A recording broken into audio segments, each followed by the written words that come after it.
पहला पाठ रोमियो के नाम संत पौलुस का पत्र 16 वचन 3 से 9, वचन 16, वचन 22 से 27। ईसा मसीह में अपने सहयोगी प्रिस्का और आक्विला को नमस्कार, जिन्होंने मेरे प्राण बचाने के लिए अपना सिर दांव पर रख दिया।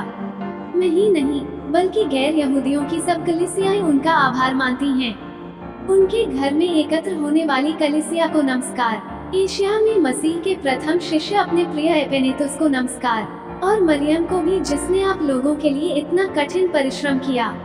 अपने संबंधियों और बंदी गृह में अपने साथियों मंद्रोनिकुसा और यूनियास को नमस्कार। ये धर्म प्रचारकों में प्रतिष्ठित हैं और मुझसे पहले मसीह के शिष्य बने थे। मसीह में अपने सहयोगी उर्बानुस और अपने प्रिय स्ताखुस को नमस्कार। शांति के चुंबन से एक दूसरे का अभिवादन करें। मसीह की सब कलीसियाएं आप लोगों को नमस्कार कहती हैं। मैं तेरतियुस, जिसने ये पत्र लिपिबद्ध किया, प्रभु में आप लोगों को नमस्कार करता हूँ। मेरा और समस्त कलीसिया का आतिथ्य सत्कार करने वाला गायुस, इस नगर का कोषाध्यक्ष एरास्तुस और भाई क्वार्टस आप लोगों को नमस्कार कहते हैं। सभी राष्ट्र विश्वास की अधीनता स्वीकार करें। उसी उद्देश्य से शाश्वत ईश्वर ने चाहा कि शताब्दियों से गुप्त रखा हुआ रहस्य प्रकट किया जाए, और उसने आदेश दिया कि वह रहस्य नबियों के लेखों द्वारा सबों को बता दिया जाए। उसके अनुसार मैं ईसा मसीह का सुसमाचार में सुदृढ़ बना सकता है। उसी एकमात्र सर्वज्ञ ईश्वर की अनंत काल तक ईसा मसीह द्वारा महिमा हो। आमीन। सुसमाचार संत लूकस 16 वचन 9 से 15। और मैं तुम लोगों से कहता हूँ, झूठे धन से अपने लिए मित्र बना लो, जिससे उसके समाप्त हो जाने पर वे परलोक में तुम्हारा स्वागत करें। जो छोटी से छोटी बातों में ईमानदार है, वह बड़ी बातों में भी ईमानदार है, और जो छोटी से छोटी बातों बेईमान है, वो बड़ी बातों में भी बेईमान है।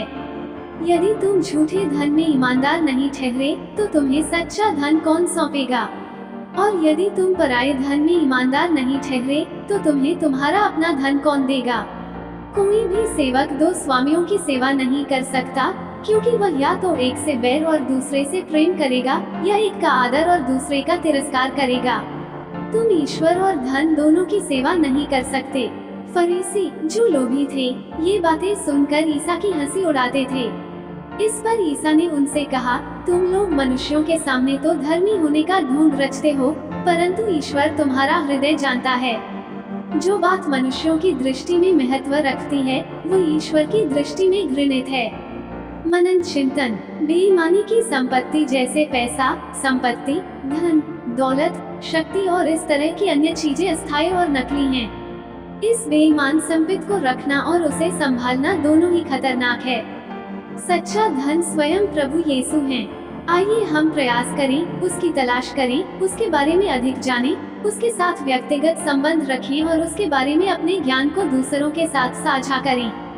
हमारे पास एक ही समय में बेईमान और सच्चा धन नहीं हो सकता।